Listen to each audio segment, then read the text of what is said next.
Hello, मैं प्रमोद एक बार फिर आपके सामने। और आज हमारा जो चर्चा का विषय होगा वो होगा एक आम व्यक्ति और पुलिस। पुलिस शब्द सुनकर लोगों को डर लगता है, उसे ऐसा लगता है कि पुलिस के पास बहुत पावर है, वह कुछ भी कर सकता है, किसी को भी अरेस्ट कर सकता है। ऐसा बिल्कुल नहीं है और पुलिस से डरने की बिल्कुल जरूरत है ही नहीं।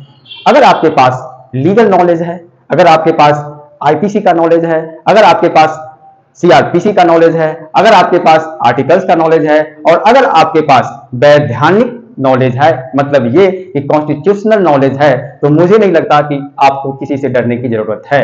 डरता वही है जिसे किसी तरह का ज्ञान नहीं हो।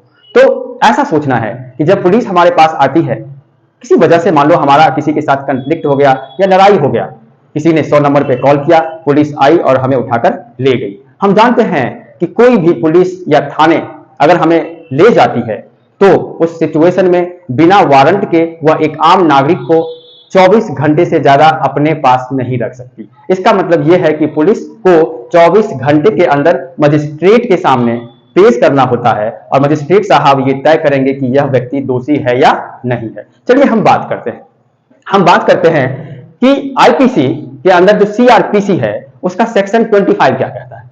सेक्शन 25 कहता है कि जब आप पुलिस के सामने होते हैं, पुलिस आपसे पूछताछ करती है, जाहिर है जब कोई क्राइम होगा या कुछ होगा और शक के आधार पर पुलिस आपको पकड़ कर ले जाएगी तो पुलिस के साथ आपका कन्फेशन होता है। हो सकता है कि पुलिस आपको जबरदस्ती ये कहता है कि तुमने ये क्राइम किया है, जबकि आपने वो क्राइम किया ही नहीं है। उस कंडीशन में आपके ऊपर अगर पुलिस दबाव बना रही है तो सेक्शन 25 कहता है कि ठीक है, पुलिस आपको 2 थप्पड़ लगाया, पुलिस ने आपको 2 डंडे मारे और कहा कि लिख यहाँ पे जो मैं बोल रहा हूं कि मैं अपराधी हूं, ठीक है आप लिख दीजिए, वहां लिख दीजिए कि मैंने ये गलती करी है।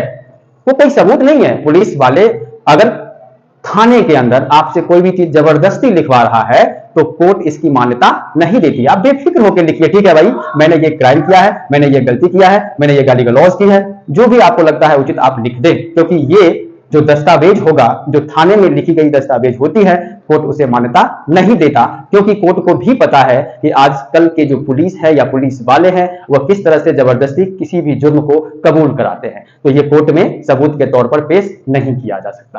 पहली पॉइंट। तो अगर ऐसा आपके साथ होता है तो डरने की बिल्कुल जरूरत नहीं है। सेक्शन 26 कहता है, सेक्शन 26 कहता है कि अगर आपको कस्टडी में रखा जाता है, कस्टडी में नहीं यूं कह सकते हैं कि थाने में रखा जाता है, तो थाने में रखने के बाद अगर आप मजिस्ट्रेट के सामने ये कबूल कर लेते हैं, पुलिस वाले के सामने नहीं, मजिस्ट्रेट के सामने अगर आप ये कबूल कर लेते हैं कि ये मैंने गुनाह किया है, तो आप कहीं ना कहीं गुनाहगार हैं। मतलब मजिस्ट्रेट सबूत हो सकता है जो कि कोर्ट मान्य देगा। इस कंडीशन में क्या होता है कि इसलिए कहा जाता है कि जब आप मजिस्ट्रेट के सामने पेश होते हैं तो मजिस्ट्रेट साहब आपके बयान को दर्ज करता है और उस बयान को दर्ज करने के बाद वो सबूत के तौर पर कोर्ट में पेश की जाती है। तो मजिस्ट्रेट के सामने दिया गया बयान क्या होता है? मान्य होता है, कोर्ट उसको मानता है। लेकिन थाने में दिया गया कोई भी बयान कोर्ट नहीं मानेगा। इसलिए पुलिस वाले से या थाने में जाने से डरने की जरूरत बिल्कुल ही नहीं है। ठीक है, आपको कोई पुलिस वाला उठा कर ले जाता है, हाँ, पुलिस वाले को एक ये भी राइट नहीं है कि आपको वो एक थप्पड़ लगा दे या आपके साथ बदसलूकी करे, क्योंकि बहुत सारे ऐसे सेक्शंस बनते हैं जिसके लिए आप अपने फंडामेंटल राइट्स को यूज करके जब आप कॉन्स्टिट्यूशनल का 6ठा फंडामेंटल राइट्स पढ़ेंगे, the rights of constitutional remedy, उसके अंदर 5 रिट्स दिए गए हैं और उस 5 रिट्स को यूज करके आप अपने अधिकार को हाई पिक पे ले जा सकते हैं। इसलिए कॉन्स्टिट्यूशन पढ़िए, रिट्स पढ़िए, फंडामेंटल राइट्स पढ़िए। ओके, पढ़ने की जरूरत है। जब तक आप अपने अधिकारों को नहीं समझेंगे आप डरते रहेंगे, आपके अंदर डर बना रहेगा। ठीक है, चलिए होता क्या है, किस कंडीशन में पुलिस हमें गिरफ्तार कर सकती है बिना वारंट का? ओके, कर सकती है पुलिस हमें बिना वारंट का भी गिरफ्तार कर सकती है। कंडीशन जब देश के अंदर या किसी राज्य के अंदर इमरजेंसी लगा हो। जब किसी भी देश या राज्य के अंदर इमरजेंसी लगा होता है उस पीरियड में आपके फंडामेंटल राइट्स कोलैप्स कर जाते हैं। आपने देखा होगा कहीं किसी शहर में दंगा होता है तो धारा 144 लगती है।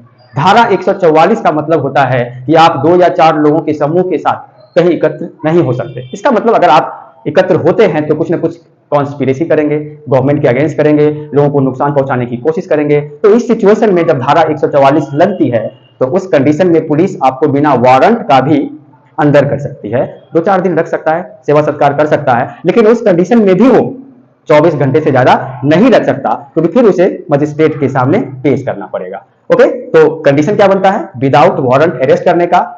क्या बनता है? जब आपके फंडामेंटल राइट्स कोलैप्स हो जाते हैं। किस कंडीशन में? तो कंडीशन होता है इमरजेंसी का पीरियड। इसलिए जब भी आपको पुलिस वाला अरेस्ट करता है बिना वारंट का, तो आपको डरने की जरूरत बिल्कुल नहीं है। शौक से जाइए और अपने राइट्स को यूज कीजिए, अपने फंडामेंटल राइट्स को यूज कीजिए, अपने जो मौलिक अधिकार है उसको यूज कीजिए। डरने की जरूरत बिल्कुल नहीं है। अगर ऐसा आप करते हैं तो मैं समझता हूं कि आपको संविधान का तनिक भी ज्ञान नहीं है। ओके, मैं समझता हूं कि इस छोटे से वीडियो के माध्यम से आप बहुत छोटी चीज तो नहीं कह सकते, बहुत बड़ी चीज समझ गए जो आपके अधिकारों का रक्षा करता है। और मैं आशा करता हूं कि ये वीडियो आपको काफी अच्छा लगे। धन्यवाद, थैंक यू सो मच।